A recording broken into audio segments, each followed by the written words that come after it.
हम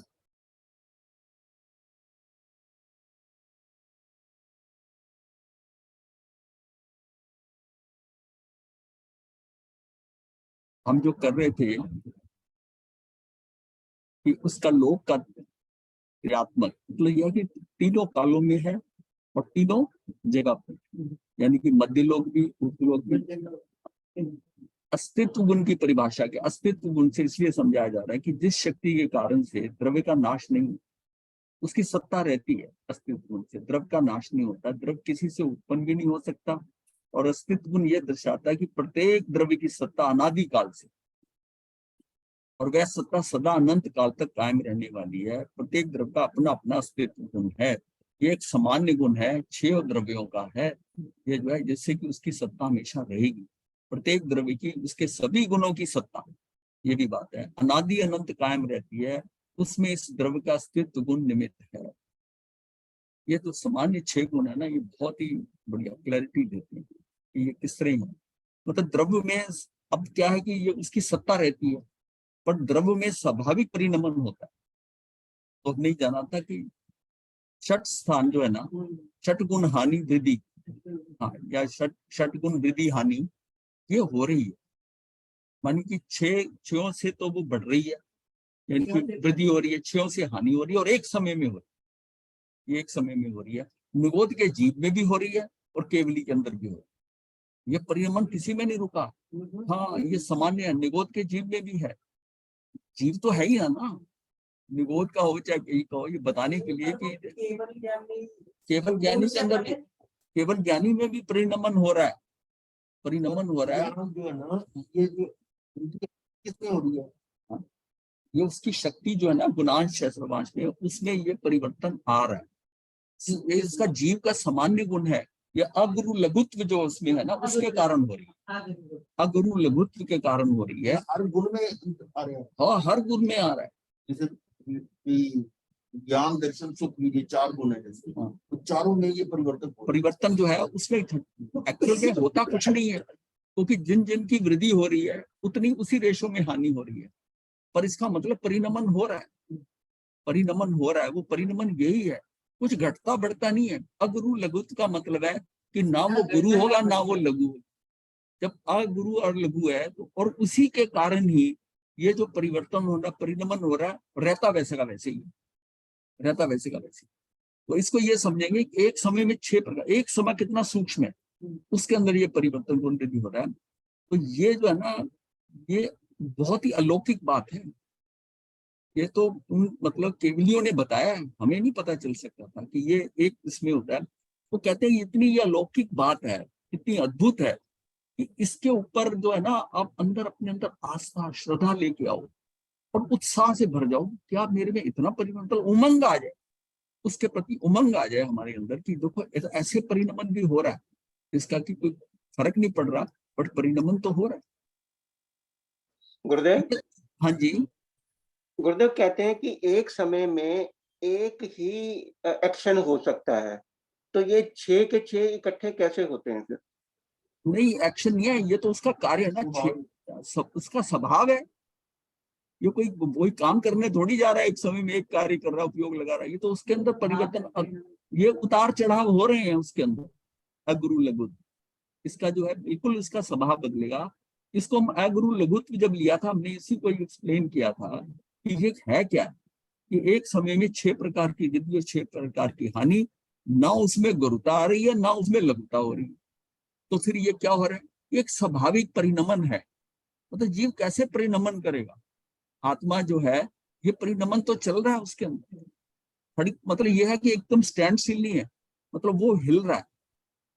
उसमें क्या है कि वो उसमें परिवर्तन आ रहा है, बस। हाँ, फर्क कुछ नहीं पड़ रहा, क्योंकि जितने हिसाब से वृद्धि हो रही है उसी हिसाब से हानि हो रही है। क्षेत्र से वृद्धि हो रही है, क्षेत्र से हानि हो रही है। तो ये भी बताया था कि ये कि एक समय के अंदर षटगुण वृद्धि षटगुण हानि हो गए।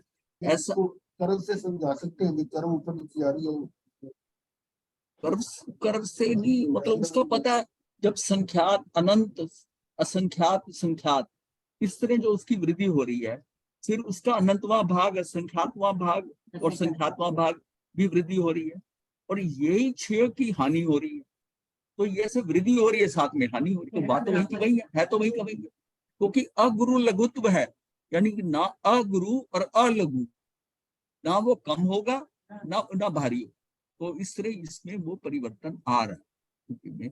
और ये परिवर्तन क्या कि ये हमारे गुणांश जो है ना, ये परिवर्तन करता है, जिसको अभी जो करा था, जो रसाणु होते हैं, रश्मि होता है, उनमें परिवर्तन ये हो रहा है। उस रसायन के अंदर ये परिवर्तन हो रहा है कि उसके अंदर जिस तरह हमने, मतलब उसकी जो शक्ति है, ऊर्जा जो अनुभाग में आती है जो चीज, उसमें परिवर्तन हो रहा है। और किसी में मतलब उसके ये नहीं है प्रकृति बंद का है, प्रदेश बंद का, उसमें कहीं नहीं हो रहा। अनुभाग में जो है, अनुभाग में सुख दुख वाली जो बात है, उसमें कितना वो सुख देगा, कितना गुणांश में वो वेरी कर रहा है, फ्लक्चुएट कर रहा है। ये एक्चुअली फ्लक्चुएशन है, रहता वही का वही है। इसको ऊपर उतना चढ़ा दो, इसको नीचे कर दो, उसको ऊपर चढ़ा दो, इसको नीचे कर दो। तो ये जो है उसी के कारण वेरी करता है। इसको हम ना एक बार अलग ले लेंगे आपको पूरा, अगर ऐसी बात है तो इसको जैसा है अगुरु लघुत्व शक्ति क्या है, जिसके कारण ये समझ में आ जाए कि जीव में ये गजब का सूक्ष्म अगुरु लघुत्व स्वभाव है। ये स्वभाव है, मतलब उसको परिणामी नित्य कहना है। नित्य भी है और परिणमन भी हो रहा है। तो परिणमन किस बात का हो रहा है? और जो परिणमन हो रहा है उसमें घटत बढ़त कुछ हो नहीं रही। जैसा, हाँ, ये वैसी है ना, वैसे का वैसी ही है। अब समुद्र में लहरें उठ रही हैं तो पानी का बढ़ता घटता थोड़ी है। हाँ? वो बस वैसी वो लहरें आ रही हैं उसके अंदर। हाँ,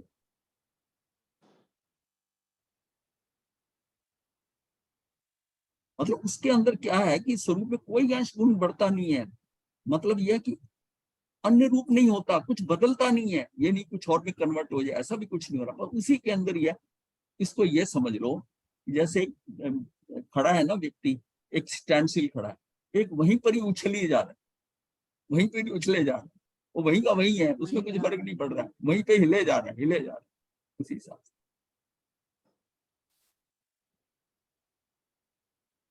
अस्तित्व में अनंत धर्म है, कुछ अव्यक्त होते हैं, कुछ व्यक्त होते हैं। फिर ये हमने बात करी थी, क्या घास में घी है? हाँ है, घास में घी है। जानवर तो चरते हैं, उसको पशु चरते हैं, उसके बाद दूध देते हैं, किंतु व्यक्त नहीं है। क्या दूध में घी है? दूध में घी है, किंतु पूर्ण व्यक्त नहीं है। दूध को बिलोया जाए या दही को बिलोया तो घी निकलाएगा। अब व्यक्त धर्म गुण व्यक्त हो गया। गुलाब के फूल में जितनी सुगंध है उतनी दुर्गंध है, ये सारी है उसमें। ये हम वहीं से चल रहे हैं ना। जो इससे पहला सब्जेक्ट हमने करा था द्वंद्वात्मक, जिसमें सुगंध है उसमें दुर्गंध है। हाँ, उसका जोड़ा है, वो रंग है। परिवर्तन का चक्र, ये एक परिवर्तन का चक्र आता है कि राजा, ये थोड़ा स्कैन ठीक नहीं हुआ हुआ। राजा जित शत्रु मंत्री सुबुद्धि के साथ नगर के बाहर जा रहा था, एक खाई में जल भरा था, तो पूरे कंठ में गंदा हो रहा था, दुर्गंध फैल गई थी। राजा ने कपड़ा निकाल कर नाक को ढक लिया और कहा इतनी दुर्गंध आ रही है। मंत्री सुबुद्धि तत्ववेता था, उसने कहा महाराज ये पुद्गलों का स्वभाव है। कुछ दिनों बाद मंत्री ने अपने घर भोजन के लिए राजा जितशत्रु को निमंत्रण किया, और भोजन के उपरांत जो है राजा ने पानी पिया, और जो अत्यंत निर्मल, अत्यंत मधुर और सुगंधित था। राजा बोला सुबुद्धि ये पानी कहाँ से लाते हो? पानी के बाद, पीने के बाद इच्छा हो रही है कि एक गिलास और पियो। मंत्री मुस्कुराया और बोला महाराज ये पानी उसी खाई से लाकर शुद्ध शुद्ध किया है। राजा ने प्रमाण चाहा। मंत्री ने खाई से गंदा पानी मंगवाकर सारी प्रक्रिया राजा के सामने की। देखरेख में पानी को उसने, पानी हो गया। हाँ, केवल पानी नहीं, हर वस्तु बदलती है। परिणमन का चक्र चलता है, वस्तुएं बदलती रहती, बदलती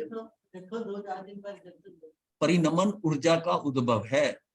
पर्याय परिवर्तन के द्वारा वस्तुओं में बहुत सारी बातें घटित होती हैं, उनमें ऊर्जा की वृद्धि हानि भी है क्या? ये उसके अंदर ऊर्जा की हानि, मतलब अनुभाव का जो है ना, अनुभाव का उसके अंदर ये जो फ्लक्चुएशन हो रही है, ये वो है ऊर्जा परिणमन से ही प्रकट होती है।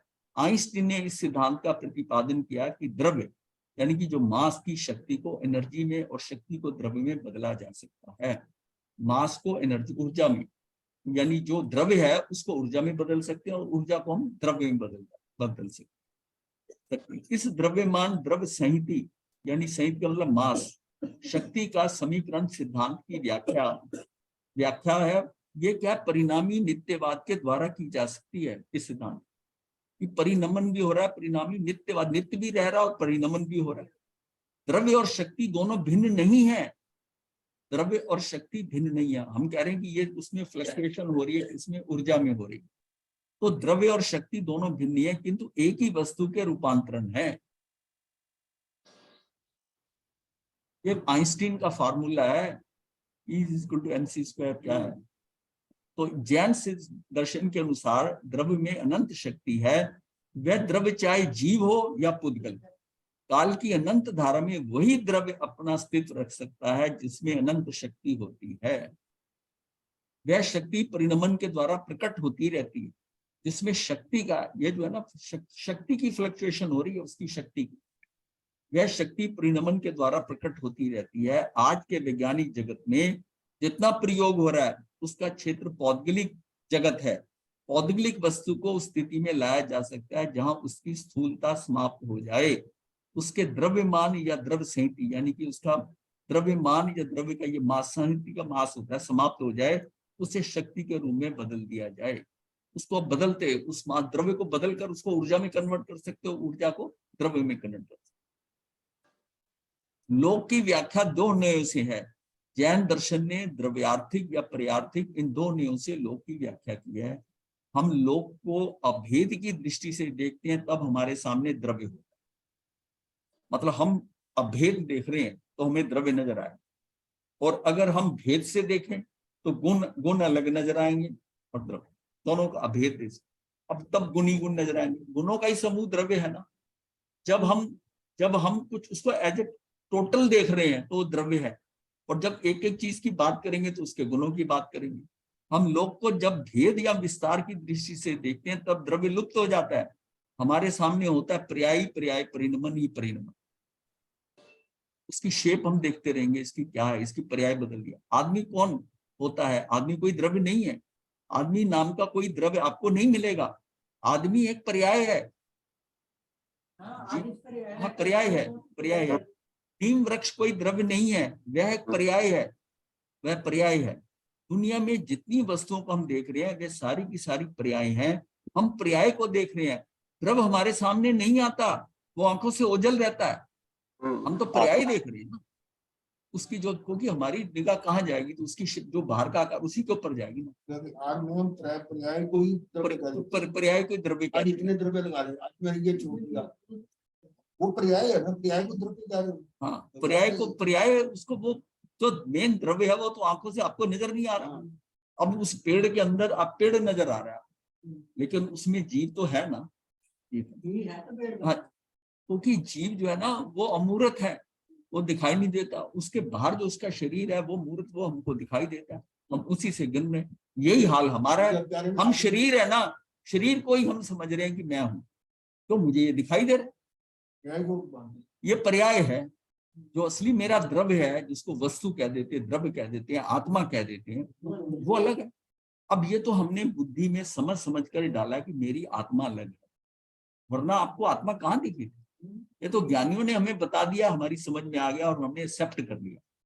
एक्सेप्टेंस और बात है। उस आत्मा को जब आप देख लेंगे तब आपको सही अंदर से हो जाएगा, पूरा एकदम क्लैरिटी हो जाएगी। अभी तो आप बुद्धि के स्तर पर जानो, आपने एक्सेप्ट कर लिया कि ज्ञानी कह रहे हैं कि आत्मा अलग है, शरीर अलग है। बट जिस दिन ये भेद जो आपको नजर आ गया, उस दिन सारी बातें क्लियर हो जाएंगी। आदमी एक पर्याय है, नीम वृक्ष कोई द्रव्य नहीं है, एक पर्याय है। दुनिया में जितनी वस्तुओं को हम देख रहे हैं वे सारी की सारी पर्याय हैं। हम पर्याय को देख रहे हैं, द्रव्य हमारे सामने आता नहीं, आंखों के ओझल रहता है। हम यदि अभेद के परिपार्श में चले तो पर्याय लुप्त हो जाएगा। अब अभेद देखेंगे ना, अब भेद नहीं करेंगे, बचेगा द्रव्य। हमारी दुनिया बहुत छोटी हो जाएगी। द्रव्य के हिसाब से देखेंगे ना, तो आज जितना वेरिएशन हम देख रहे हैं, जीव जहां जैसे इतने लोग, जितनी वैरायटी है, अगर हम द्रव्य देखेंगे आत्म हिसाब से, तब तो दुनिया बहुत छोटी हो जाएगी। हम भेद के परिपार्श में चले तो द्रव्य लुप्त हो जाएगा। उस फील्ड में अगर हम देखेंगे ना, उस एरिया में जब देखेंगे तो द्रव्य लुप्त हो जाएगा और बचेगा पर्याय। भेद करते हैं तो पर्याय नजर आती है। अभेद करते तो भेद द्रव्य जिसमें गुणों का समूह है वो द्रव्य है। हम आत्मा को भी द्रव्य कह देते हैं, ऐसा है। ये सारे द्रव्य हैं, धर्मास्तिकाय, अधर्मास्तिकाय, आकाशास्तिकाय, ये सारे द्रव्य हैं। 6 द्रव्य हैं, 6 द्रव्य हैं। जब तक ये नहीं समझ आएगा ना, आगे कुछ नहीं समझ में आएगा। सब द्रव्य नहीं, द्रव्य मूर्त भी है, मूर्त भी है। द्रव्य तो मूर्त भी है, अमूर्त भी है। 6 द्रव्य में एक जो मूर्त द्रव्य है वो पुद्गलास्तिकाय है, और बाकी सारे अमूर्त है, और जीव भी अमूर्त है उसी में। ये बहुत इंपॉर्टेंट इशू है। अगर ये नहीं पता तो ये यहाँ जितना बोला जाएगा वो आधे ज्यादा समझ ही नहीं आएगा।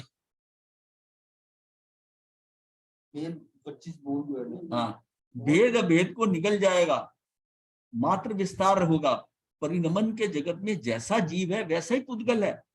परिणमन का अगर जगत लेते हैं ना, तो जैसे जीव में परिवर्तन हो रहा है वैसी पुद्गल, किंतु लोक में जितनी अभिव्यक्ति पुद्गल द्रव्य की है उतनी किसी में नहीं है, तो वो मूर्त है, वो मूर्त है। जितनी अभिव्यक्ति पुद्गल करता है, पुद्गल बता रहा है, भाषा बोल रहे हो, ये पौद्गलिक है। सब कुछ जो दुनिया आपको दिखाई दे रही है, जो दिख रहा है, जो आपके अंदर आ रहा है, वो पुद्गल है, पुद्गल है, वो पर्याय है, पर्याय है। किंतु इस लोक में जितनी अभिव्यक्ति पुद्गल द्रव्य की है उतनी किसी में नहीं है। हमारे जगत में व्यक्त पर्याय का आधारभूत द्रव्य या आदि कोई है तो वह पुद्गल ही है। उसका आधारभूत कौन है? सारा लीला किसकी है? ये जितनी हमें दृश्यमान दुनिया दिखाई दे रही है, ये सारा पौद्गलिक है। इसकी लीला पुद्गल की। ये पुद्गल की कैसे हो गई? जहां जहां जीव गया उसने अपने शरीर बनाए, शरीर को छोड़ दिया। अगर वो जीव शरीर में है तब हमको चेतन नजर आता है, लेकिन नजर क्या आता है? वो शरीर नजर आता है। ये आदमी सो एंड सो है, ये है। इसी तरह जितने मटेरियल हैं जो आपके घर में, वो ये कई बार बात कर चुका हूं, जो सामान आपके पास है, बर्तन से लेकर सोफा, ये सब सारा सामान, ये क्या कलेवर है?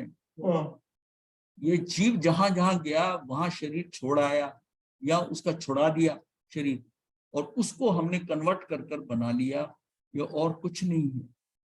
यानी ये सारा खेल जो है ना, जीव का वहां जाना और वहां शरीर बनाना और फिर उसको छोड़ देना, वो जो पड़ा रह गया उसका आपने यूज कर लिया। पेड़ से जीव निकल गया, उसकी लकड़ी या ठूंठ हो गया, आपने बड़ा ही बुलाया और फर्नीचर बनवा दिया, बेड बनवा दिए, सारा क्या। ये मार्बल है, ये पृथ्वी काय का है, ग्रेनाइट है, कुछ ले लो। ये आपकी गाड़ी है, ये पृथ्वी काय से लोहा निकला। टायर जो बने वो रबड़ के उस पेड़ से बने, वो सारा करके सारा कार्य क्या है। ये उनके अंदर जो पौद्गलिक सिस्टम है, जीव जहां गया वहां उसने रचना की। जीव जहां जाता है, जैसे माता के गर्भ में जीव गया और ये शरीर बना लिया, अब शरीर से सब करे। अब जीव निकल जाएगा, ये शरीर रह जाएगा। अब इस शरीर से भी, अब जानवरों के शरीर से तो बहुत चीजें आगे यूज होती है, बनती सारा। ये मतलब ये क्या है, उसका फिर यूटिलाइजेशन होता है, उसका यूटिलाइजेशन। तो ये जो मतलब ये समझ लो कि ये सारा जो दिख रहा है, ये सारा पुद्गल है और मेरे द्वारा ही रचित है। पुद्गल तो अचेतन जड़ है, वो तो कुछ अपनी रचना कर नहीं सकता था। मैं जीव गया, मेरे भाव के कारण वो वैसे वैसे जिस गति में गया वैसा मैंने शरीर बनाया। और दृश्यमान वो चीज जो अभिव्यक्ति होगी दृश्यमान, जीव को तो कोई देख नहीं सकता था। जीव निकल गया, वो वहां पड़ा रह गया, अब उसको आपने यूज कर लिया। इस तन से लेकर ये डायमंड, ये ज्वेलरी, ये कपड़े, ये सामान, इसको हम परिग्रह कहते हैं ना। ये हमने सारे कलेवर इकट्ठे किए हुए हैं, जीवों के कलेवर हैं।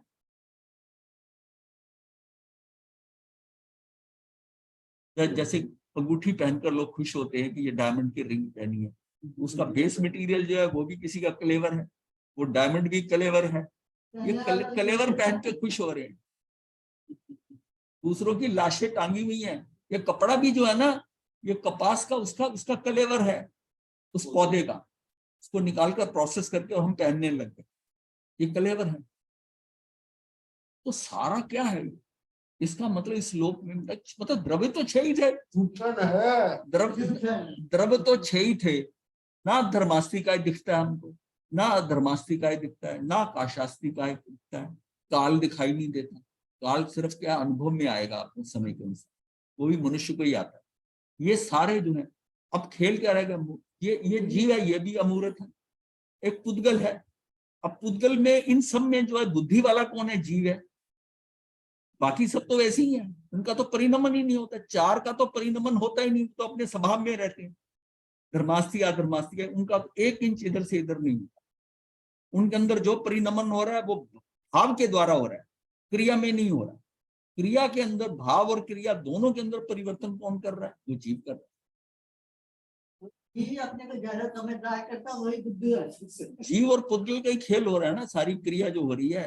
भाई क्रिया कैसी हो रही है कि मैं कहीं कुछ करता हूँ, मैं पुद्गल को बुला लेता हूँ, पुद्गल आ जाता, मेरा शरीर बनना शुरू हो जाता, मैं चला जाता हूँ, शरीर छूट जाता है। सारा मतलब बुद्धिमान जो है ना, ये गड़बड़ कर रहा है, ये जीव कर रहा है ये सारी। अनेकांत के 2 रूप हैं, नय और प्रमाण। द्रव्य के एक पर्याय को जानने वाली दृष्टि नय है, और अनंत विरोधी युगलात्मक जो है समग्र द्रव्य को जानने वाली दृष्टि जो है वो प्रमाण। प्रमाण मतलब है कि एक द्रव्य के जितने गुण है सबको सारी को देखता है, और नय जो होता है एक दृष्टि से देखता है। तो एक प्रश्न उठा कि नय प्रमाण है या अप्रमाण। इसका उत्तर दिया गया कि नय के द्वारा वस्तु का एक धर्म ज्ञेय बनता है, यह भी यथार्थ ज्ञान है। यथार्थ ज्ञान को अप्रमाण कैसे कहा जा सकता है, यह दोहरी समस्या का ध्यान में रखकर तीसरा विकल्प खोजा गया कि नय से अखंड वस्तु का निश्चय नहीं होता, इस उपेक्षा से नय प्रमाण नहीं है। नय का मतलब एक दृष्टि से देखना, वो अनेकांत में नहीं आएगा। एक दृष्टि, अगर एक दृष्टि से हम बात करें, एक नय से जिससे देख रहे हैं, उसके बाकी और कंडीशंस को भी देखते हैं, तब प्रमाण के हिसाब से तब वो वस्तु जो है, तब हम कहते हैं कि ये ठीक कर रहा है। वरना उसका मिथ्या दृष्टि है, तो एक तरफ से एक दृष्टि कर रहा है। अब नय के द्वारा वस्तु खंड का यथार्थ ग्रहण होता है, इस अपेक्षा से वह अप्रमाण भी नहीं है। वह अप्रमाण तो है ही नहीं, पूर्ण बोध के अभाव में प्रमाण भी नहीं, इसलिए उसे प्रमाणांश कहा जाता है। वास्तविक है नय, सच्चाई यह है कि प्रमाण वास्तविक नहीं है। सच्चाई यह है कि प्रमाण वास्तविक नहीं है, वास्तविक है नय। हम द्रव्य को किसी एक या कुछ एक धर्मों के माध्यम से जानते हैं। अभी जितने हम नय की बात कर रहे हैं, ये नय क्यों बीच में आ गए इस डिस्कशन के बीच, कि मतलब एक धर्म, उसका एक गुण अगर देख रहे हैं, तो उसी से हम बात कर रहे हैं। तो द्रव्य के किसी एक धर्म का मतलब उस माध्यम से जानते हैं। अखंड द्रव्य जब जानना होगा तो हमारे लिए संभव नहीं है एक गुण से अगर देखें। हमारा द्रव्य विषय ज्ञान सापेक्ष है, निरपेक्ष नहीं है। परमाणु के विषय में जो जानकारी पूर्व में थी, आज वह बहुत बदल गई है। उसका विराट रूप अब वैज्ञानिक के सामने है। अभी भी उसके कुछ एक धर्म ज्ञात हुए हैं, जिसमें अनंत धर्म आज भी अज्ञात हैं। इस स्थिति में प्रमाण की वास्तविकता को बहुत मूल्य नहीं दिया जाता। नय एक वास्तविकता है, उसके द्वारा अब हम सारे धर्म तो जानते नहीं उसके, अब जो हम थोड़े बहुत जानते हैं वो नय की वास्तविकता तो हमें आती है कि इसमें ये दिखाई दे रहा है, ये दिखाई दे रहा है। अब आत्मा में अनंत गुण है, आत्मा में तो अनंत गुण है, तो अनंत गुणों का हमें तो नहीं पता। यहाँ तक कि उनके नाम भी दिए गए तो 47 के दिए गए, 47 के दिए गए। तो नय एक वास्तविकता है, उसके द्वारा एक एक धर्म का ज्ञान होता है और हमारा ज्ञान भंडार समृद्ध होता जाता है। ये नय की वास्तविकता, एक एक चीज को हम जान लेंगे। अच्छा, ये अनंत है और हमारा ज्ञान भी अनंत। ज्ञान 2 भावों में व्यक्त होता है, क्षमतात्मक ज्ञान और प्रयोगात्मक ज्ञान। हमारे ज्ञान में अनंत ज्ञों को जानने की क्षमता है ज्ञान में, पर जब तक पूर्ण रूपेण अनावर्त नहीं होता, मतलब उस पर आवरण नहीं हटता, तब तक हमारी क्षमता जो है ना पर आवरण रहता है, तब तक वो पूरा ज्ञान नहीं होता। आवृत चेतना जब जानने को प्रवृत्त होती है तभी जानती है। जो आवृत, जिस चेतना के ऊपर आवरण है, जो ढकी हुई है, जब जानने को प्रवृत्त होती है तभी जानती, और एक साथ एक धर्म या एक घटना को जानती। जिस समय हम आंख से देखते हैं उस समय कान से नहीं सुनते, और जिस समय कान से सुनते हैं उस समय हम आंख से नहीं देखते। देखने और सुनने का एक क्रम है, ये दोनों युगपत नहीं होते। हमें ऐसा प्रतीत होता है कि हम एक साथ देख रहे हैं और सुन रहे हैं, किंतु ये हमारी स्थूल दृष्टि है। सूक्ष्म दृष्टि के अनुसार देखने का समय भिन्न और सुनने का समय भिन्न, मतलब एक के 5 इंद्रियों के अलग अलग समय हैं। हमें नजर सारा एक ही चीज आता है। अगर आप कोई लड्डू ले रहे हैं तो लड्डू मतलब पड़ा हुआ काफी दिन का सख्त हो जाएगा। अब रंग नजर आ रहा पीला है लड्डू, फिर मुंह से करके रसना से लगता है, तो तब जब खाते हैं आप तो उसकी सुगंध भी बढ़िया लगती है लड्डू की, और खा भी रहे हैं तो लगता है मीठा है, मीठा बन जाए। और उसकी जो आवाज होती है, अगर कड़ा लड्डू है तो वो भी सुनते हैं, शब्द भी सुनते हैं। मतलब सारी चीजें हो रही हैं, एट ए टाइम हो रही हैं, आपको ये नहीं पता ये नंबरवार हो रही है, लेकिन क्योंकि समय इतना सूक्ष्म है कि हमें असंख्यात समय का ही नहीं पता चलता, तो ये 5 समय 6 समय का हमें कैसे पता चले, नहीं पता चलता। तो इसका मतलब है कि एक एक दृष्टि से हम उसको उन चीजों को जानने के लिए क्रम होगा कि हमें पता है कि एक टाइम में एक ही उपयोग लगता है, तो उस समय एक ही उपयोग अगर लग रहा है तो फिर किसका लग रहा है, वो एक का लग रहा है इंद्रियों में, और हम देख रहे हैं कि हमने तो सारा एक ही बार में सारा कुछ देख लिया।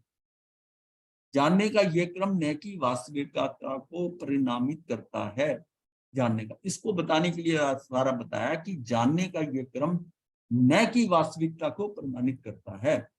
अनंत अगम्य शब्द है, द्रव्य में अनंत धर्म होते हैं, अनंत धर्मों को जानने वाले न भी अनंत होते। अनंत एक अगम्य, मतलब अनंत शब्द क्या होता है, इसको कितना जान सकते हम, अनंत मतलब क्या शब्द है, बहुत ज्यादा अगम्य शब्द, इसका कहीं आर पार नहीं होता।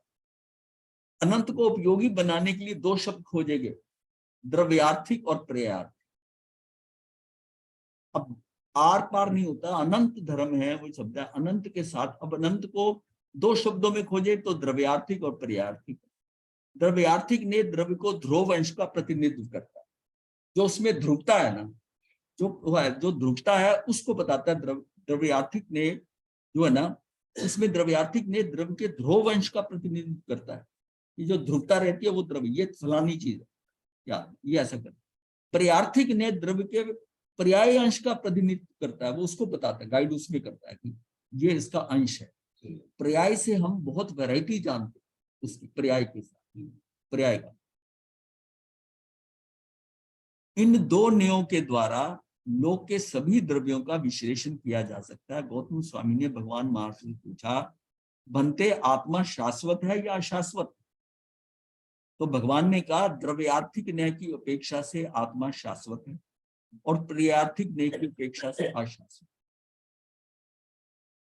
यहाँ ये ना, अब देखिए उत्तर बताने के लिए दोनों नए लिए हुए, दृष्टि क्या है। अब नए जो है प्रमाण में नए हमने अभी समझा है कि नए क्या है, उस दृष्टि से देखना। इसका मतलब है द्रव्यार्थिक न्याय की अपेक्षा से आत्मा शाश्वत है, द्रव्य वो वैसा रहेगा, कभी कुछ नहीं होगा।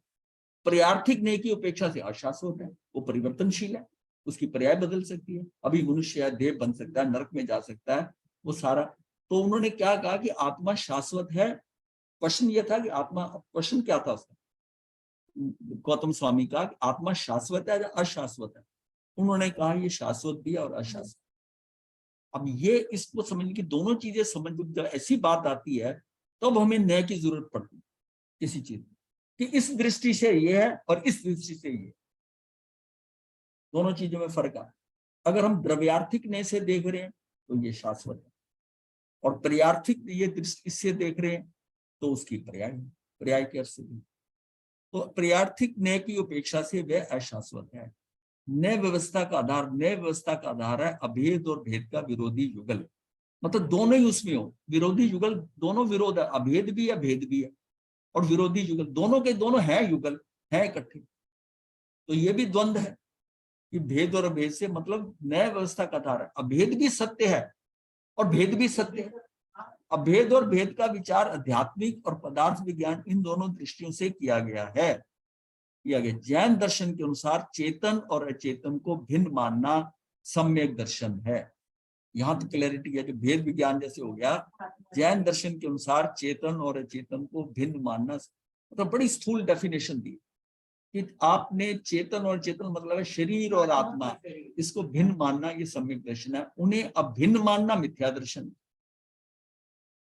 दोनों इकट्ठे जहां पर है, उन्हें अभिन्न मानना कि दोनों एक में एक हैं, ये जो है चेतन और अचेतन, ये मिथ्या दर्शन। अभेद और भेद का ये चिंतन आध्यात्मिक दृष्टि से किया गया है, आध्यात्मिक दृष्टि से। पदार्थ विज्ञान का दृष्टिकोण क्या? पदार्थ विज्ञान की दृष्टि से पदार्थ उभयात्मक है, द्रव्य पर्यायात्मक है। इसके आधार पर 2 ने बनते हैं, निश्चय ने और व्यवहार। अब इसके आगे का है कि इसमें इसकी पदार्थ की दृष्टि से जब देख रहे हैं तो ये निश्चय में कैसा और व्यवहार से क्या। निश्चय ने द्रव्य या अभेद के आधार पर पदार्थ का निर्णय करता है।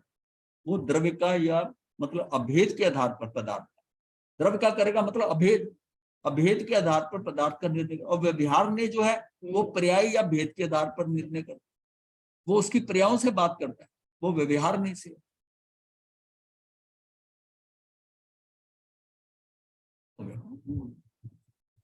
तो अभी हमने क्या जाना है कि द्रव्यार्थिक ने और पर्यार्थिक ने, द्रव्य जो है वो अभेद के हिसाब से और पर्यार्थिक जो है वो भेद के अनुसार।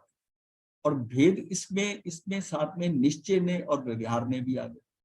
निश्चय में देख रहे तो व्यवहार जो है वो पर्याय की तरफ देख, व्यवहार के अनुसार पर्याय से, और निश्चय क्या है वो द्रव्य के ऊपर बात है। और चाहे ये दोनों निश्चय ने और व्यवहार ने साथ साथ चलते, आप उसको अलग नहीं चला सकते, पर्याय अलग है द्रव्य अलग है, साथ साथ चलते हैं। लेकिन धीरे धीरे जैसा हम आगे बढ़ते हैं ज्ञान से, तो हम धीरे धीरे पर्यायों को छोड़ते रहते हैं और निश्चय में द्रव्य की तरफ बढ़ते हैं। तो हमने निश्चय की तरफ जाना है लेकिन पर्याय से जाता है, और इसको छोड़ नहीं सकते, क्योंकि व्यवहार में क्या है कि हम व्यवहार में हम संसार में हैं, और निश्चय जो है ना वो वहां क्यों सिद्धशिला वहां जाना। अब इस व्यवहार को हमने छोड़ते जाना है। व्यवहार को हम गौन नहीं कर सकते, रिजेक्ट नहीं कर सकते एकदम जैसा ऐसे करते हैं कि नहीं व्यवहार को तो नहीं, व्यवहार को पकड़ के ही वहां जाना पड़ेगा, सीधा कोई रास्ता नहीं है। व्यवहार से आप धीरे धीरे आपके अंदर जैसे उन्नति होती जाएगी आत्मा की, आपके व्यवहार कम होते जाएंगे। अब जितना हम अनजान थे उतने हम व्यवहारों में ज्यादा फंसे थे। अब धीरे धीरे क्या होता है व्यवहार कम होने शुरू हो जाता है। जैसे आप समझते थे कि बड़े फंक्शनों में जाओ, शादी में जाओ, कपड़े खरीदो, ये करो, ये सारा दुनिया का व्यवहार था, इसमें रचे पचे थे। अब धीरे धीरे जैसे अध्यात्म बढ़ता है, अब आपको ये नजर आता है कि मुझे व्यवहार से छोड़ क्या जाना है, क्या अपना समय खराब है। अब आपको समय का ध्यान आ रहा है, मेरा समय कम है, अब निश्चय की बात की तरफ आ रहा है। जब पहली उम्र के अंदर आपने कोई समय का ख्याल नहीं है, कुछ नहीं करा, मौज मस्ती करते रहे। अब क्या है, अगर थोड़ा अध्यात्म की तरफ बढ़े हैं तो आपको समझता है कि ये अब फजूल है। इसको जिन चीजों को हमने एकत्रित करा, जिन चीजों को इकट्ठा करा, जिन चीजों के लिए हमने इतना कुछ करा, जिन चीजों को इंद्रियों को पाने के लिए इतना कुछ करा, अब सोच रहे हैं कि ये इंद्रियां फंसा रही, ये इंद्रियों से ज्ञान आ रहा है, ये मुझे और बोझल कर, मुझे अपनी समाधि में टिकने नहीं दे रहा, ये घर के लोग ज्यादा है, ये मुझे दिक्कत कर रहे हैं, उनके अंदर मैं क्यों फंसा हूं। ये क्या है, ये निश्चय की तरफ जा रहा है। वो जीव जो है निश्चय की तरफ जा रहा है। अब उसको नजर आ रहा है कि मैं तो अकेला आया था, अकेला जाना। उससे पहले वो पूरे परिवार की बात करता था, अब उसको अकेलापन महसूस हो रहा है। और अब वो सोचता है कि मुझे इनके बिना भी मेरा गुजारा हो सकता, ऐसी वस्तुओं से भी कम करता जाता। अब चीजें जिनको वो इकट्ठा करना करता था अब उससे हटता जाता है, अब वो निश्चय की तरफ जाए। और निश्चय पे जाते जाते ऐसा है कि अंततः व्यवहार खत्म हो जाएगा और निश्चय हो जाएगा। जितना व्यवहार से सब इकट्ठा करा है वो यहाँ 14वें गुण स्थान के बाद में वो जीव गया ऊपर निश्चय से, और ये सारा व्यवहार यहीं का यही है। तो जितना हम व्यवहार को छोड़ते रहेंगे निश्चय के नजदीक आते जाएंगे। ज्ञान पूर्वक व्यवहार को छोड़ना, ज्ञान पूर्वक व्यवहार को छोड़ना है। देखिए सब चीजें अभी अच्छी लगती हैं, लेकिन अभी यह कि जो भगवान ने सीमाएं बांधी है उसके लिए आता है कि आप कैसे छूटेंगे धीरे धीरे धीरे धीरे। तब आप इस जीवन में करते करते एक स्टेज ऐसी आएगी कि आपको सारा व्यवहार दूर होगा। आपको ये लगेगा कि घर के लोग भी नहीं, जब तक व्यवहार में पड़ा है, वो बीमार है, जाने वाला है, उसको भी बुला लो, उसको भी बुला लो, वो व्यवहार में तो कहेगा मुझे कोई नहीं, ये सब तो छूट नहीं है। उसने निश्चय को समझ लिया। निश्चय पहले समझना पड़ेगा अंदर कि ये सब छूटने हैं, ये सब छूटना है, जो तूने इकट्ठा किया है ये सब छूटना है। छूटने से पहले छोड़ दे, दुखी नहीं होगा, फिर वो छोड़ना शुरू कर दे। ये बात समझ में आ गई जब ना कि ये कुछ भी तेरे साथ नहीं जाएगा, मुझे क्या कमाना है। जैसे कमाने के लिए कितना दौड़ता है, धन कमाने के लिए। अब जब दृष्टि में ये आ गया कि धन नहीं जरूरत है, मुझे जितना था वो हो गया, अब मुझे कुछ नहीं कमाना, मुझे नहीं करना। अब वो आराम श्रम की बातें करेगा, मैं तो आराम श्रम करूँ, क्योंकि अब निश्चय में समझना निश्चय को हमने हमने निश्चय को पकड़ते जाना है। जो चीज हमें ग्रहण होती जा रही है वो निश्चय में पक्का करते जाए और व्यवहार को त्याग दें। व्यवहार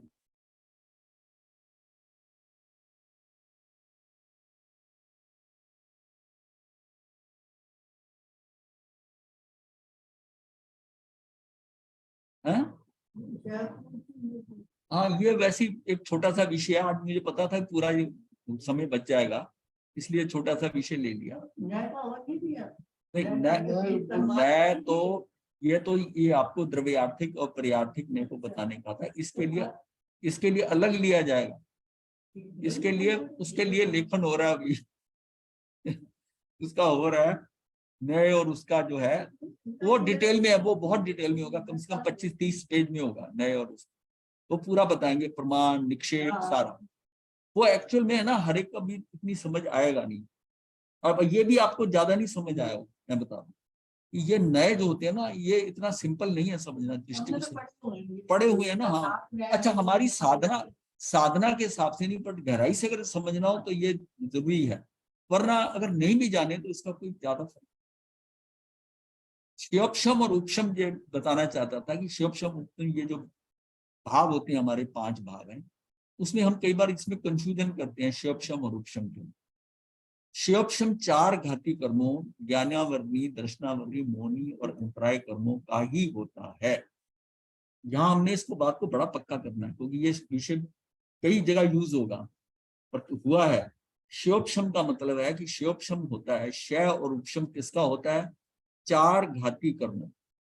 4 घाती कर्मों में ज्ञानावर्णी, दर्शनावर्णी, मौनी, अंतराय होता है। और इसमें भी क्या होता है कि आगे शिवक्षम जब करेंगे, शिवक्षम लब्धि आती है तो अप्रशस्त जाता है उसमें। शिवक्षम लब्धि वो अलग है, शिवक्षम अलग। उपशम मात्र मोहनी कर्म का ही होता है। अब ये फंडामेंटल दिमाग में होगा कि 8 कर्मों में से अगर मैं उपशम कर सकता हूं तो मात्र मोहनी कर्म का होता है, और शिवक्षम 4 घाटी कर्मों का होता है। उपशम का अर्थ यह है कि उदीर्ण, उदय में आए हुए कर्म का क्षय होना, और अनुदीर्ण मतलब उदय में नहीं आए कर्म का विपाक और प्रदेशों के द्वारा अनुभव ना होना। कर्म का विपाक और प्रदेशों के द्वारा अनुभव ना होना, जो अनुदीर्ण, जो उदय में नहीं आए हुए, जो उदय में आए हुए हैं उन कर्म का तो क्षय हो जाता है। और इसको क्या होता है? इसका ना विपाक होता है ना प्रदेशों का अनुभव होता है। कर्म की इस अवस्था को उपशम कहते हैं। जो तो उदीर्ण हो गए, उदय में आ गए, वो तो क्षय हो जाएंगे, और जो अनुदीर्ण है, जो उदय में नहीं आए हुए, उस कर्म का विपाक और प्रदेशों द्वारा अनुभव नहीं होना, उसका अनुभव नहीं होगा। हाँ, उपशम होगी। कर्म की ऐसी अवस्था को उपशम कहते हैं। शंका क्या? कर्मों की ऐसी अवस्था होना तो शिवक्षम है, फिर इसे उपशम कैसे कहा? समाधान क्या? वो कहते हैं कि ये तो अवस्था क्या है कि आपने कह दिया कि उसका विपाक और प्रदेशों द्वारा अनुभव ना होना, तो शिवक्षम में भी उदीन कर्म का क्षय होता है, इसमें भी आप कह रहे हो कि उदीन कर्म का क्षय होता है। अनुदीन का जो है ना वो उपशम होता है, ये बता रही हूँ। तो शिवक्षम में ही उदीन कर्म का क्षय होता है और अनुदीन कर्म का उपशम होता है, किंतु वहां प्रदेशों द्वारा कर्म का अनुभव होता है, केवल विपाक से ही अनुभव नहीं होता। ये फर्क है। शिवक्षम के अंदर भी वही चीज है, लेकिन उसमें विपाक से अनुभव नहीं होता। प्रदेश तो जितनी स्थिति का बंध है, जितनी, कोई नहीं, जिसका भी है प्रदेश का, तो जो स्थिति बंद है वो तो हटेगा ही हटेगा। आपके हाथ में क्या है? उसका विपाक आप भोगो या ना भोगो, उसका विपाक को जो है ना, आप चाहो तो उसका कर सकते हो, किंतु वहां प्रदेशों द्वारा कर्म का अनुभव होता है, केवल विपाक से ही अनुभव नहीं होता। इस प्रकार जब कर्म का प्रदेश और विपाक दोनों द्वारा अनुभव नहीं होता, तब उपशम होता है। ना उसका प्रदेश का हो ना विपाक, उसका दोनों द्वारा नहीं होता, वो तो उपशम हो गया। अगर मान लिया उसका विपाक का नहीं हो रहा, प्रदेश का हो रहा है, तो शिवक्षम। ये क्लियर हो गया? जब सिर्फ विपाक से अनुभव नहीं होता किंतु प्रदेश से अनुभव होता है, तब शिवक्षम कहलाता है। ये उपशम और शिवक्षम में अंतर है। अच्छा, थोड़ा सा और क्लियर करना, ये ज्यादा क्लियर नहीं हुआ शिवक्षम और उपशम में। देखो, शिवक्षम में जो है, शिवक्षम में ये भी उदीन कर्म जो उदय में आए हैं, हमने दोनों को लेके चलते हैं कि उसमें वो कर्म का क्षय होता है, और अनुदीन कर्म जो है उसका विपाक और प्रदेशों द्वारा अनुभव ना होना, ना तो उसका आपको विपाक पता चलना चार प्रकृतियां जो है ना, प्रदेश की द्वारा चलेगी। हाँ, जो मतलब कर्म अभी उदय में नहीं है उसका नहीं पता चलता। पहले विपाक क्या होता है, जब कर्म हटता है वहां से, देखिए क्या है, हाँ जी। चार बंद जब होता है, चार चीजें होती हैं। चार चीजों में एक तो प्रकृति बंद होता है, प्रदेश बंद होता है। प्रकृति तो उसकी ये है कि वो किस प्रकार का है, किस प्रकार का, आठों में से कौन सा कर्म है, उसकी प्रकृति कौन सी है। और प्रदेश का मतलब वो जो आपने कार्बन वर्गना ली, वो कितनी मात्रा में ली, क्वांटिटी में, बोला इसका। वो क्वांटिटी के अंदर है। और वो उसमें कौन से वाला है, स्पेशली वो नाम उसका आ जाएगा कि ये ज्ञानावर्णी है, दर्शनावर्णी, ये प्रकृति बंध, ये दोनों होते हैं। और ये दोनों योग के कारण होते हैं, ये योग के कारण होते हैं। अब जो स्थिति बंद और अनुभाग बंद है, ये आपके मिथ्यात, कषाय, इन सब के कारण होते हैं। नॉर्मली हम कषाय खाली कह देते हैं, लेकिन ये सबके कारण ये होते हैं। मिथ्यात भी आएगा, अवृत्ति भी आएगी, प्रमाद भी आएगा, कषाय भी आएगा, योग भी होगा। लेकिन कहने में सिर्फ कषाय के साथ आ जाता है, क्योंकि कषाय के होने से उसको चिपकता है कर्म जो है। कषाय के कारण कह देते हैं कि इसके कारण हुआ। अगर केवली के कषाय नहीं होते, खत्म हो गए, तो ये नहीं चिपकता, कर्म जो है टिकता नहीं है, आ जाता है लेकिन टिकता नहीं, चला जाता। तो अब ये समझिए कि आपने विपाक जो है, कर्म का विपाक जो है, वो आप उसमें उसका फलोदय है, जो उसका रस है, सुख और दुख का जो दे रहा है। अब दो चीजें तो आपकी सिर्फ बंदी हैं, उसकी प्रकृति बंद हो रहा है, प्रकृति में भी उसको उत्तर प्रकृतियों में आप बदल सकते हो, ज्ञानावर्णी को आप इसकी पति ज्ञान, शुद्ध ज्ञान, इसमें वेरी कर सकते हो, ये वेराइटी है। प्रदेश में तो जो संख्या उतनी रहेगी, प्रदेश की संख्या। और रही बात अब स्थिति बंद भी जो उसका टाइमिंग आ गया, तब तक सारा कर्म खत्म होगा, शुरुआत पहले हो जाती है। स्थिति बंद का मतलब है कि लास्ट कर्म का जो है ना, लास्ट परमाणु वो खत्म होगा, तब तक स्थिति बंद वहां तक है। शुरू होने में क्या है, उसका टाइम कब हो जाएगा, वो अबाधा काल खत्म होने के बाद वो तैयार है। लेकिन अब उसकी टर्न जो है कब आएगी, आर हो गया, कोई 3 दिन रहता है, हाँ। 1 दिन रहता है, 1 घंटे ही है। हाँ, तो उसमें क्या है कि जो कर्म जो बांधा है, वो कर्म जो है उसका बाधा काल खत्म होने के बाद वो तैयार है, पर डजंट मीन कि वो उसी खत्म होते ही बाधा काल वो शुरू हो जाएगा। अब वो उसकी टर्न कब आती है, कहाँ से वो शुरू होता है। और ये भी मैंने बताया था कि एक समय में जितना कर्म हम बांध लेते हैं, सारा एक ही लॉट में इकट्ठा नहीं आता है, वो डिस्ट्रीब्यूट होके आता है। और जितना स्थिति बंद होता है, उसका अंत जो लास्ट पार्टिकल है, वो समझो लास्ट वो वहां खत्म होगा, कहाँ जा स्थिति बंद, उसके बियॉन्ड नहीं जाएगा। अब इसका मतलब ये कब शुरू होगा, तभी भगवान ने कहा तू एक समय का प्रमाद मत कर। इसका मतलब यह है कि अगर वो कर्म शुरू में हो गया, तब उसका तो कुछ नहीं कर सकता। अगर वो शुरू नहीं हुआ, तब तो कर सकता है, तब उसका कुछ कर सकता है। तब क्या हो सकता है, उसका क्षयोपशम भी हो सकता है, उपशम भी हो सकता है। तो ये क्या है, देखिए शायद जो है क्षय करना, वो तो आपको पता है कि कर्म आया खत्म कर दिया, क्षय कर दिया, तप से करा, किसी चीज से करा, निर्जरा के जैसे 12, किसी तरह से हम उस तप से कर दें, वो क्षय होना है, परिणामिक भाव अलग है। अब बीच में क्या है कि उपशम जो है ना, उपशम जो है वो कर्म को आप मोहनी कर्म के, सिर्फ मोहनी कर्म के अंदर उसका प्रदेश उदय और विपाक उदय दोनों ही दबा सकते हैं। यानी कि उसको पानी के अंदर जैसे मिट्टी थी, मिट्टी के अंदर कुछ तो ऊपर से निकल गई, जो दे हुई, बाकी आपने नीचे बिठा दी सारी, और पानी उज्जवल का उज्जवल है, बीच का पानी है वहां तक। जब तक उस सरफेस को नहीं टच करेंगे गंदगी वाली, जैसे उसके पास पहुंचेंगे फिर गंदा हो जाए, फिर गंदा हो जाए। ये वही बात होती, 11वें स्थान से क्यों गिरता है जो है, वो ये है कि वो वहां जाकर उसको छू जाता है, वहां तक जाते जाते। और वैसे तो क्या है कि वो आगे बढ़ रहा है, 8वां गुण स्थान, 9वां गुण स्थान, 10वां गुण स्थान जा रहा है। अब इसके आगे तक वो चल रहा है, लेकिन कर्म तो पड़े हुए हैं सत्ता में, उपशम किए हुए हैं, आपने दबाए हुए हैं। वो 11वें के अंत तक, अंतर्मुख के बाद वो आएंगे ही आएंगे, वो हिलेंगे। क्योंकि ये नहीं है कि कर्म उसको आप रिजेक्ट कर दिया, उसको वैसे के ऐसे चला जाएगा, नहीं, वो पानी उसमें। हाँ, क्षय का मतलब है कि वो गंदगी जो पानी के अंदर जो उसमें है, जो कर्मों की हमारी चेतना में गंदगी है, वो सारी की सारी क्षय हो गई, खत्म हो गई, वो निकल गई, वो चली गई, तो वो पूरी क्षय हो गई। क्षयोपशम में क्या है कि जो उदय में आया, उदय में आकर जो आ गया वो चला गया, और जो इसका विपाक और ये दब गया, उपशम, इसका उपशम के अंदर वो नीचे दब जाता है। क्षयोपशम में क्या होता है कि उसका प्रदेश उदय तो खत्म हो जाता है, विपाक में।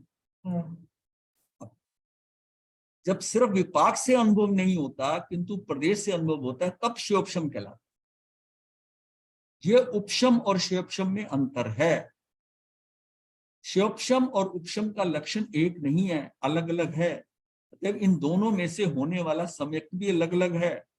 जैसा कि हमने जाना है कि श्योपशम में उदय में आए हुए कर्म तो क्षय हो जाता है, और उदय में नहीं आए हुए का विपाक से उपशम होता है। उसका मतलब प्रदेश तो उसका भी उदय हो रहा है, विपाक से उपशम होता है, किंतु प्रदेश से उपशम नहीं होता, अर्थात विपाकोदय नहीं होता किंतु प्रदेश उदय होता है।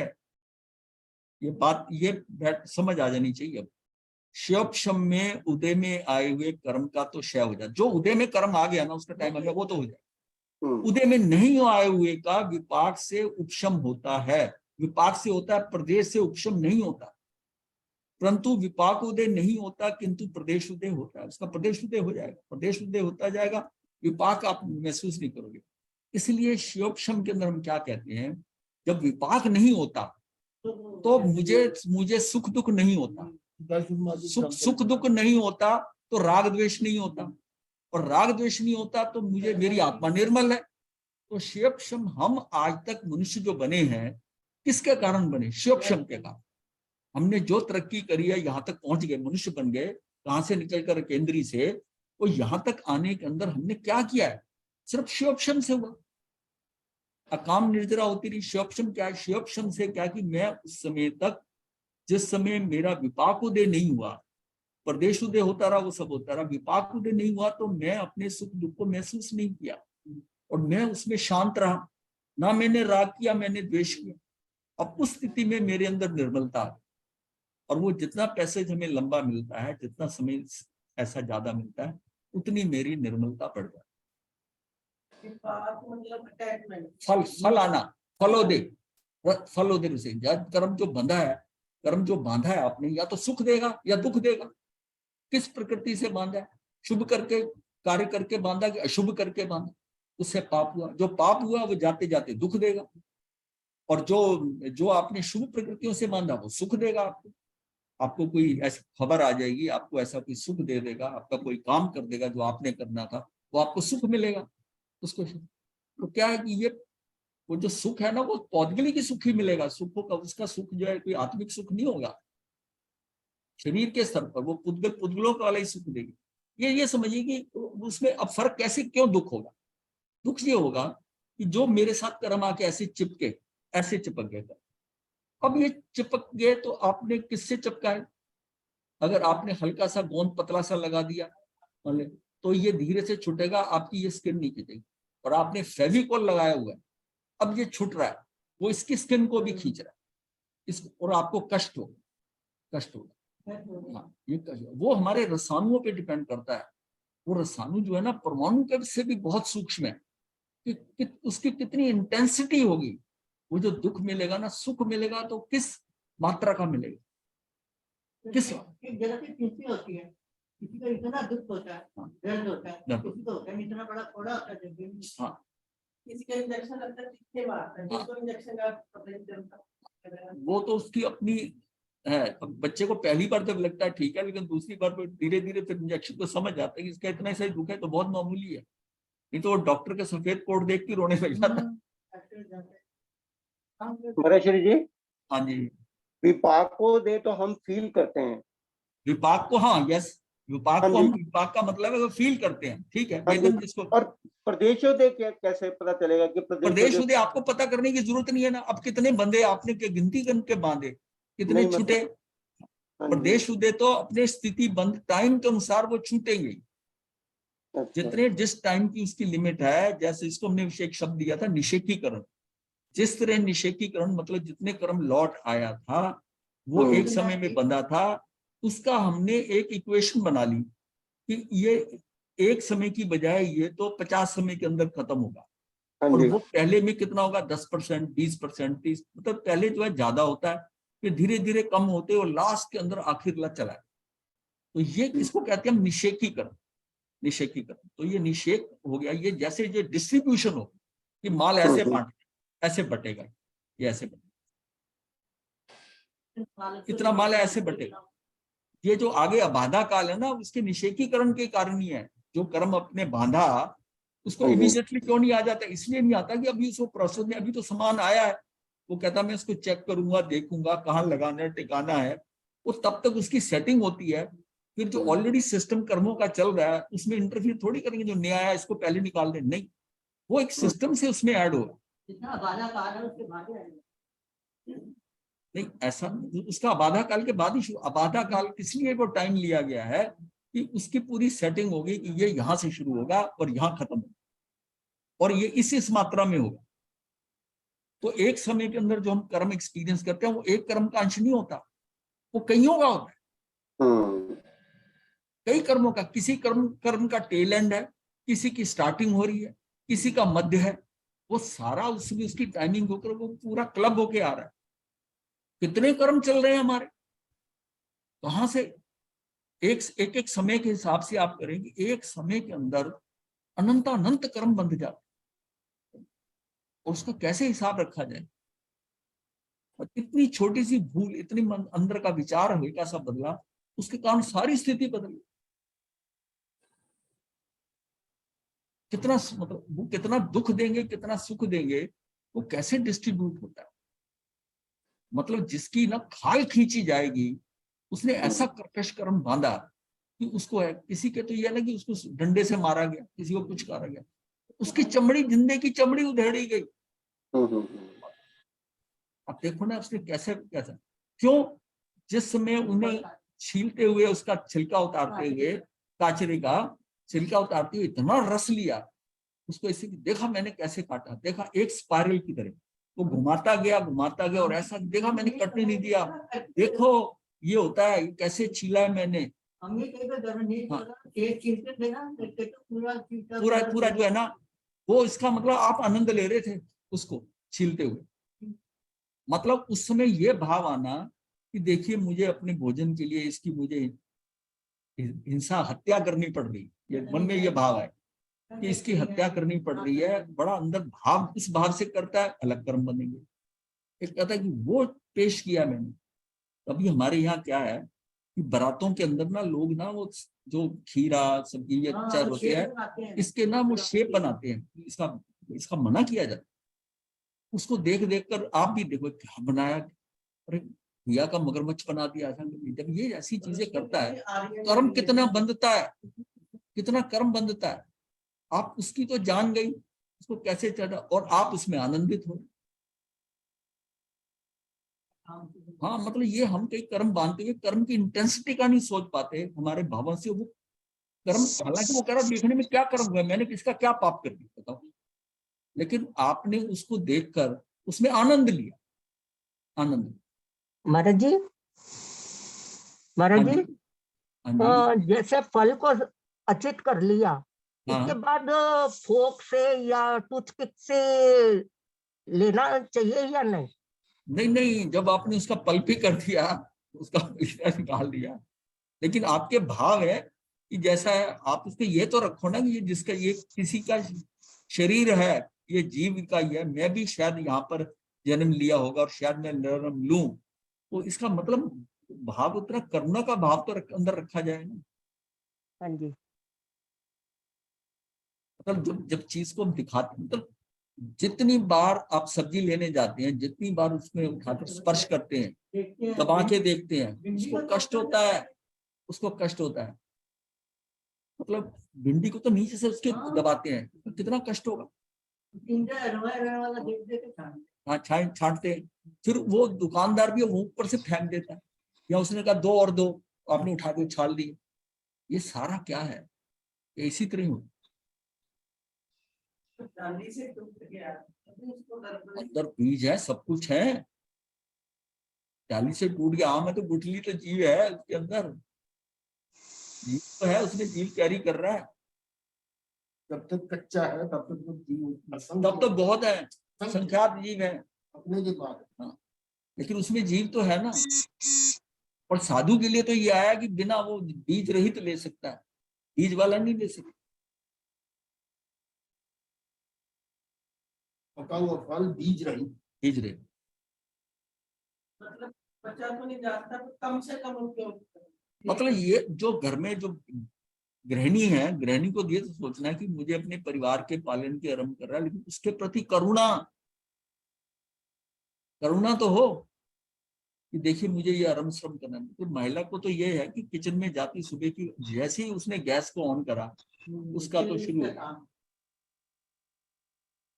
पुरुष जो है वो जैसी दुकान पे गया जाती है, उसने वहीं से बिजनेस ये वो वहां के कर्म बांधता है। सब्जियां वो काटते हैं, वो काटते हैं, समान तो जीव नहीं है उसमें है। ठीक है, तो भी हमारे यहाँ काटना कहती नहीं है, इसको संवारना काटन छेदन छेदन भेदन ऐसे शब्द नहीं, मतलब इन शब्दों से भी कष्ट है। साधु के लिए तो बिल्कुल नहीं बना। जब ऐसा अगर मना है कि सब्जी जो पड़ी है उसके ऊपर चक्कू मत रखना, अब आपकी बात का जवाब है, अगर उसमें जीव नहीं है मतलब उस चक्कू को उसके ऊपर तलवार लटक रही है।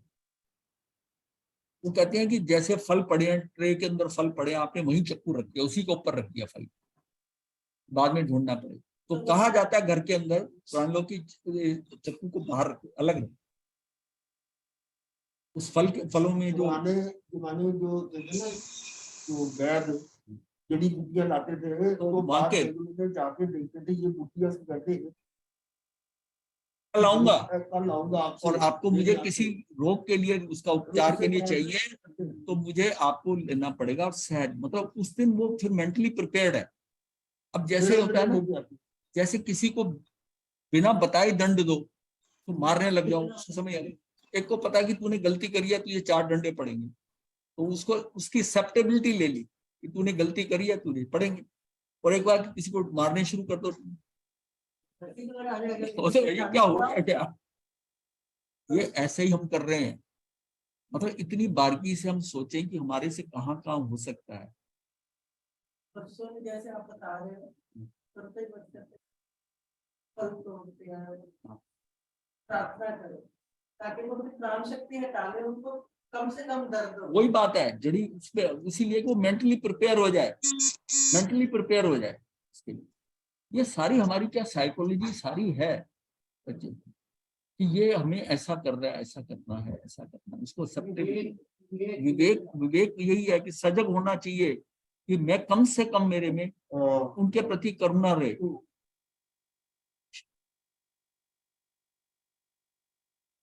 उपशम सम्यक में विपाक अनुभव और प्रदेश अनुभव दोनों ही नहीं होते। उपशम में दोनों ही नहीं होंगे और शयपशम के अंदर विपाक अनुभव नहीं होगा। शायपशमिक भाव में विपाक अनुभव नहीं होता किंतु प्रदेश अनुभव ये होगा। ये बात बिल्कुल क्लियर अब तो समझ आ गई। इसके अतिरिक्त औपशमिक सम्यक की स्थिति अंतर्मुहूर्त मात्र की है। औपशिक सम्यक जो आता है ना वो अंतर्मुहूर्त की, और शायपशमिक की 66 सागरोपम उससे कुछ है, 66 सागरोपम का है। हाँ हाँ, शिवक्षम सम्यक में मिथ्यात और मिश्र दर्शन मोहनीय और अनंतानुमति श्रेणी के चरित्र मोहनीय कर्म के उपशम शिवक्षम क्षय होने में जीव में जो अवस्था पाई जाती है, जैसी हमारी स्थिति होगी वैसा ही हमारा सम्यक होगा। उपशम है तो औपशमिक होगा, शयपशम है तो शायपशमिक होगा, और क्षय हो जाएगा तो शायिक सम्यक होगा।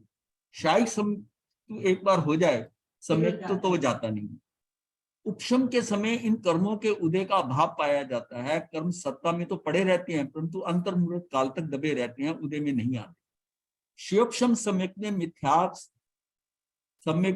मिश्र यानी मिश्र जो है अनंतानुबंधी श्रेणी के 4 इन 6 का उपशम रहता है और सम्यक प्रकृति के दर्शन होने का उदय रहता है।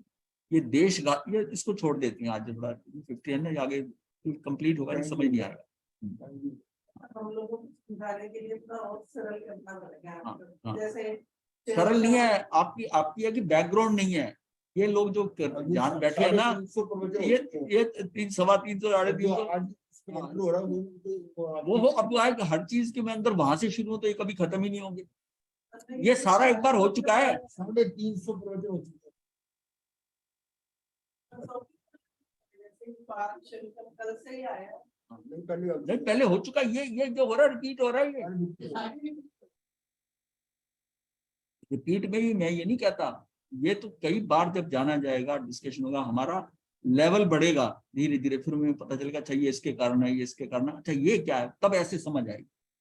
यार 25 बोल रहा है ना, अगर इंटरेस्ट हो तो 3 बजे हम कर सकते हैं। सातवें गुण सामने शब्द दस होना चाहिए, तो हमारा तो स्वादे होगा, रजनी को देगा। आप 25 बोल करते हैं तो कर सकते हैं, मतलब काफी अच्छी प्रेजेंटेशन देगा।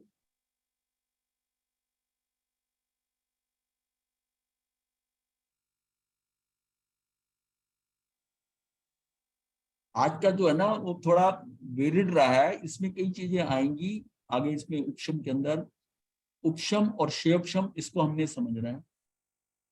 और शेयपशम किसका होता है, उपशम किसका होता है? उपशम मोहिनी कर्म का होता है और वो घाती समझना ये है। अपने लिए क्या, अब अपने लिए क्या समझे चालू तैयार है। कि हमारे अघाती कर्मों का तो मैं कुछ कर नहीं सकता। अघाती कर्म तो जैसे बंधे हैं आएंगे और क्षय होगा, तू उस पर कुछ नहीं कर सकता। अघाती कर्मों में तो एक काम कर सकता है कि जो अगले भव के तू बांध रहा है उसको सोच विचार के बढ़। वो बड़ा सिंपल तरीका ये हम डिस्कस कर चुके हैं। तू उसके बारे में अघाती कर्मों की तो चिंता मत। रही बात घाती की, अब घाती को कैसे करें? घाती के लिए तुझे स्वाध्याय ध्यान करना पड़ेगा। अगर करने की बात कर रहा है तो तेरा घाती कर्म तो फिर भी बंध रहा है। मैं समाई करूं, मैं महाराज के पास जाऊं, मैं ये करूं, मैं वो करूं, मंदिर जाऊं, इसके कारण भी आपका वो करूं के कारण चाहे हल्का बन रहा है, घाती कर्म तो बढ़ रहा है, लेकिन अघाती शुभ बन रहा है। अघाती मेरे किसी काम का नहीं है मुक्ति के लिए, ये अच्छा संसार देगा। खेल है घाती कर्म, घाती कर्म। और घाती में शिवक्षम हो सकता है, सिर्फ घाती में शिवक्षम हो। इस बात को समझना है कि हम कर्मों को कैसे हैंडल करें। जब अघाती का कुछ नहीं है तो नाम गोत्र वगैरह इसका कुछ नहीं कर। आयुष का क्या है? कुछ नहीं, उसमें तो कुछ नहीं कर सकते। वो तो उदय में आएगा और क्षय होगा। तो उसमें उसमें ना तू शिवक्षम कर सकता है ना तू उपशम कर सकता है। ये दोनों चीजें नहीं होंगी। और इस घाती कर्मों के अंदर क्या है, तेरे पास है, तू उसको कुछ कर सकता है। अब उसके लिए क्या है, तू ध्यान साधना करता है, तू स्वाध्याय करता है। उन कर्मों के ऊपर आप उसकी नेजरा करने का सोचो, क्योंकि खेल सारा तो घाती कर्मों का। अब उपशम करना है या शिवक्षम करना है, ये कैसे हो रहा है? ये सारी स्थितियां हमारी अंदर की क्या बन रही हैं। जितना जितना हमारे अंदर इसका ज्ञान बढ़ेगा, जितना जितना मैं करता हूँ मेरे में होगा, उतना ज्यादा ही मैं कर्मों को समझने लग जाऊंगा कि मैं क्या करूँ। देखिए संसार में रहते हुए कर्म तो बन रहे हैं, बन रहे हैं। अब उसमें देखना कि मेरे घाती कर्मों के कारण मेरी मुक्ति के ऊपर जो है ना, मुक्ति पे उसका भार पड़। अब इसका मतलब मुझे ज्ञानावर्णी कर्म के लिए क्या करना चाहिए? भेद ज्ञान करना चाहिए। तो ये कहता है कि साक्षी और जो कर्म कर कर्म में नहीं बनता। ये क्लास की बात करनी है। साक्षी होना ना, उसको नहीं मिक्स करें। कृष्ण जी वाली बात जो है ना, उनका अपना सिस्टम है, वो अपने एंगल से कह रहे हैं।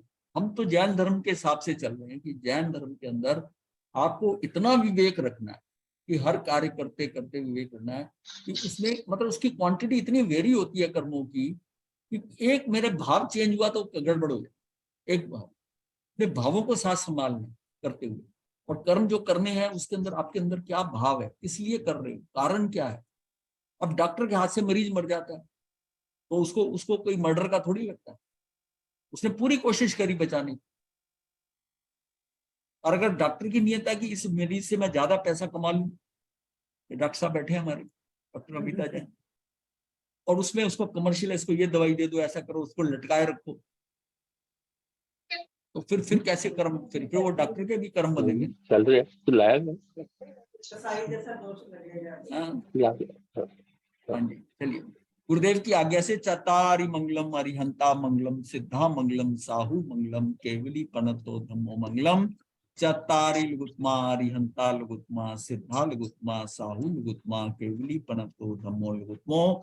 चतारि शरणम पवज्जामि अरिहंते शरणम पवज्जामि सिद्धे शरणम पवज्जामि साहू शरणम पवज्जामि केवली पनतम धम्मम शरणम पवज्जामि।